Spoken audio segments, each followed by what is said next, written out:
Hello bachchon, let's read the question. The question says the reaction of hydrogen and iodine monochloride is given as H2 gas is reacting with 2 ICl gaseous molecule and giving 2 HCl gas and I2 gas.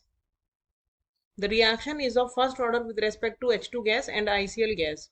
Following mechanism were proposed. Mechanism A, here H2 gas, one molecule of H2 gas is reacting with two molecule of ICl gas and giving two HCl gaseous molecule and one molecule of I2 gas.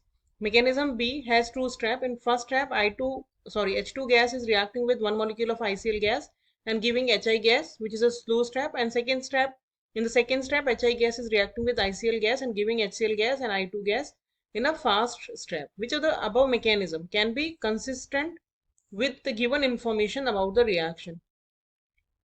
Option A and B both. Option B, neither A nor B.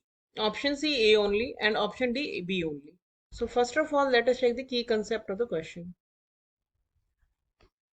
The key concept of this question is that suppose for a given reaction, rate law is written as K for any reaction which has two reactants A and B. उसके लिए अगर हमने rate law इस तरह से लिखा है A to the power x and B to the power y, तो यहाँ पे order of reaction जो होगा overall वो होगा x plus y, और यहाँ पे x जो है it is representing order with respect to A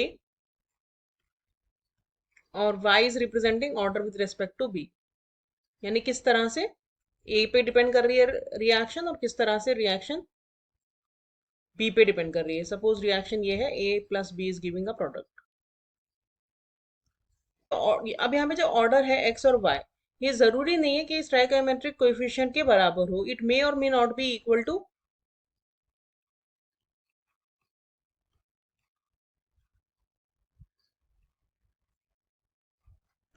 stoichiometric coefficient of a and b.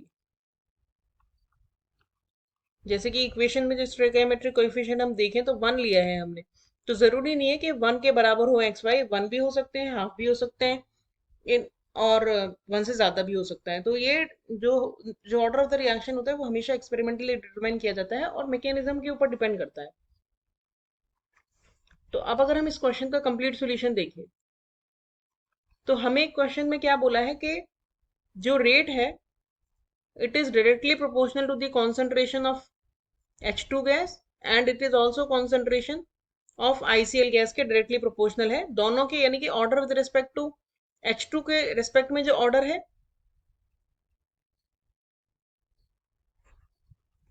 वो भी एक है और order with respect to ICl है वो भी 1 है.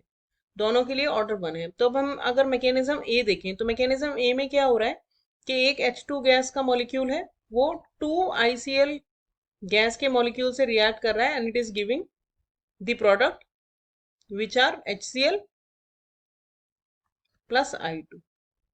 तो इस वाले केस में अगर हम रेट देखेंगे तो रेट किस तरह से होनी चाहिए, H2 गैस पे डायरेक्टली प्रोपोर्शनल और ICl का स्क्वायर होना चाहिए क्योंकि दो मॉलिक्यूल यहाँ पे हम काम में ले रहे हैं. तो ये तो it is not matching with the rate law which is actually proposed. तो ये तो हो गई रॉन्ग मैकेनिज्म.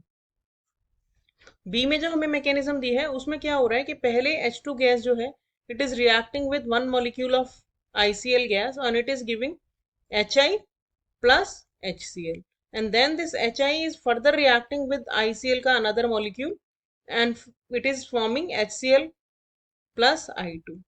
पहला स्टेप जो है वो स्लो स्टेप है और दूसरा स्टेप फास्ट स्टेप है. अगर हमें कोई भी mechanism more than one step में दी जाती है किसी भी रिएक्शन की, तो हमेशा जो स्लो स्टेप होता है वही रेट डिटरमाइनिंग स्टेप होता है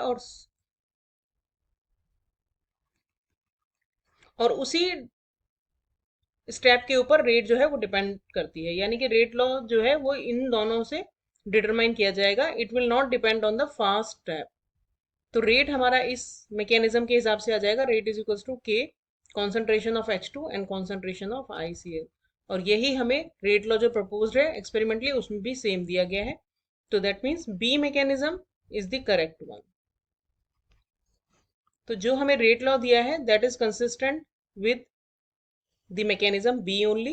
So the correct answer is option D. Hope you understood the solution well. Thank you.